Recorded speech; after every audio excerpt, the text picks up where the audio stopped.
धन्यवाद सभापति जी। मैं सबसे पहले दाद देना चाहती हूँ इस बिल के टाइमिंग की कि अभी ईद की रौनक बुझी भी नहीं थी और हमारी जड़ों पर एक नया फरमान लाया गया। पहले उत्तर प्रदेश में मुसलमानों को नमाज पढ़ने पर रोक लगाई और फिर सौगात में ये बिल लाया गया। निसार में तेरी गलियों पे है वतन, जहाँ चली है रिवाजो गैर कि कोई ना सर उठाकर चल सके। मैं सभापति जी आपको ये बताना चाहती हूँ कि ईद के मौके पर एक विधवा महिला अपनी लड़की के साथ मेरे पास आई और उसने बताया कि वह एक वक्फ की प्रॉपर्टी में रहती है, वही उसके सर पर छत का काम भी करती है और उसकी रोजी रोटी भी वहीं से आती है। वो इस बिल को लेकर इतनी फिक्रमंद थी कि कहीं उससे वो उसकी संपत्ति ना छीन ली जाए। वो अकेली एक ऐसी महिला नहीं है, ऐसे लाखों लोग हैं जो वक्फ की गरीब महिलाएं जो वक्फ की संपत्ति से अपना रोजगार चला रहे हैं। और ये जो वक्फ बाय यूजर क्लॉज के हटाने से लाखों वक्फ की जायदाद अपना स्टेटस खो देंगी और लाखों लोग इसी तरीके के लोग सड़कों पर आ जाएंगे। वक्फ क्या है, वक्फ बाय यूजर क्या है?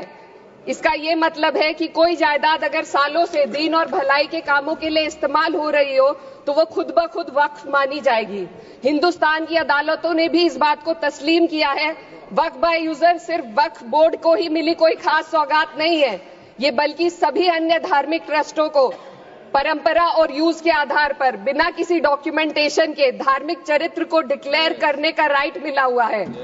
भारत के संविधान के आर्टिकल 13 क्लॉज 3 में कस्टम और यूसेज को कानूनी वैधानिकता प्रदान करता है। इसी आर्टिकल से वक्फ बाय यूजर भी निकला गया है। इस बिल के कानून बनने पर वक्फ बोर्ड तो इस प्रोविजन से हाथ धो बैठेगा, लेकिन अन्य धार्मिक ट्रस्टों को यह सुविधा जारी रहेगी।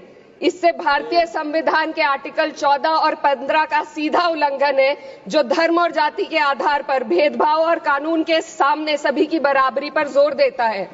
मैं इसके साथ ये भी कहना चाहती हूँ कि सत्ता के लोग जो एक दूसरे की पीठ थपथपा रहे हैं कि वक्फ बाय यूजर का जो अमेंडमेंट इन्होंने दिया उसको एक्सेप्ट कर लिया गया है, लेकिन इनकी शरारत यह है कि उसके साथ ही एक ऐसा प्रोवाइजो इसमें शामिल किया गया जिसके आधार पर यह कहा गया है कि अगर कोई भी वक्फ की संपत्ति विवादित हो तो वो अपना वक्फ स्टेटस खो देगी। तो जो अमेंडमेंट इन्होंने दिया है, जिसको एक्सेप्ट कर लिया गया है, उसका कोई मतलब नहीं है। ये इनकी नीयत है जो साफ जाहिर हो रही है। सोने पर सुहागा एक काम और किया है। सरकार ने वक्फ की कानून के सेक्शन 107 को हटाकर लिमिटेशन एक्ट में 12 साल तक ही किसी के खिलाफ अदालत में जाने का प्रोविजन है। सेक्शन 107 में बोर्ड को लिमिटेशन एक्ट से राहत मिली हुई थी। वक्फ बोर्ड कभी भी अवैध कब्जाधारियों के खिलाफ अदालत जा सकता था। अगर ये सेक्शन ना हो तो अवैध कब्जा करने वाले लोग कानूनी प्रक्रिया का फायदा उठाकर वक्फ की प्रॉपर्टी को हड़प सकते हैं। अन्य धार्मिक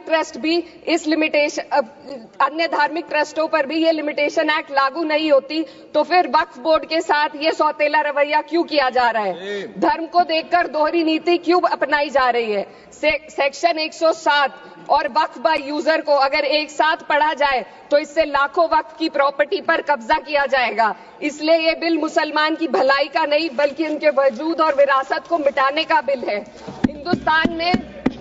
हिंदुस्तान में बहुत सारे धार्मिक ट्रस्ट हैं जिसमें उस खास मजहब के लोग शामिल होते हैं और उसका इंतजाम करते हैं। और ये बात समझ में आने वाली भी है, क्योंकि जो व्यक्ति अपने मजहब के रीति रिवाज को जितना अच्छे से समझ सकता है, किसी अन्य मजहब का व्यक्ति नहीं समझ सकता। आर्टिकल 26 क्लॉज 2 के तहत धार्मिक संप्रदायों को अपने मजहबी इदारों के एडमिनिस्ट्रेशन का हक देता है, लेकिन वक्फ बोर्ड के बारे में इसको उल्टा किया जा। Sir 2 minute sir please 2 minutes. सरकार इसे एक सेक्युलर बॉडी मान रही है और इसमें गैर मुस्लिमों को शामिल करने की बात कह रही है। आपके मुंह से सेक्युलरिज्म की बात सुनकर अच्छा लगा, लेकिन अगले ही पल ये भ्रम टूट जाता है, क्योंकि आपको सिर्फ दान देने के लिए प्रैक्टिसिंग मुस्लिम का आपने क्लॉज डाला है, लेकिन बोर्ड में बैठने के लिए मुस्लिम होने की कोई आपकी क्लॉज नहीं है। तो इससे आपकी जो दोहरी नीति है वो साफ जाहिर होती है। ये वही सरकार है जिसने राम जन्मभूमि ट्रस्ट में ये लिख दिया कि जिलाधिकारी भी अगर होगा तो हिंदू होना चाहिए। कोई मुझे बताए कि वहां पर सेक्युलरिज्म का रस क्यों नहीं घोला गया। सर, आखिर में मैं अपनी बात को खत्म करने से पहले महिलाओं का मुद्दा बार बार उठाया जा रहा है। सरकार का कहना है कि बोर्ड में मुस्लिम महिलाओं को रिप्रेजेंटेशन देंगे। इस कानून से पहले भी मुस्लिम महिलाएं बोर्ड में मेंबर रह चुकी हैं और मिनिमम 2 का प्रोविजन था, उससे ज्यादा भी हो सकती थी। सर, मैं ये कहना चाहती हूँ कि सरकार ने महिलाओं के लिए ऐसा कौन सा नया काम किया जिसका ढिंडोरा सरकार का हर सदस्य पीट रहा है। इस बात की तायीद अगर आपकी तरफ से कोई मुस्लिम महिला करती तो हम उसका यकीन भी करते, लेकिन अफसोस आपकी इतनी लंबी कतार में एक भी मुस्लिम महिला नजर नहीं आती है। सर, मैं खुद एक मुस्लिम महिला हूँ, मैं सिर्फ एक सर मैं माइनॉरिटी महिला हूँ। इस सदन में हम सिर्फ 2 महिलाएं हैं और उस नाते से मैं ये बात कहना चाहती हूँ कि इस बिल के माध्यम से मुस्लिम महिलाओं को कुछ नहीं मिल रहा है। ये हमें कुछ नहीं देना चाहते, सिर्फ टोकनिज्म हमारे नाम पर बनाकर एक नैरेटिव मीडिया में चलाना चाहते हैं। तो ये बिल मुसलमान की भलाई का नहीं, उनकी पहचान को मिटाने का है। सर, अंत में मैं बस यही कहना चाहती हूँ कि कागजों की कैद में बस नाम रह जाएंगे, वो जो हमारे थे सिर्फ दावे में रह जाएंगे। इस बिल के द्वारा मीठी ईद के जायके को कड़वा करना, यही असली सौगातें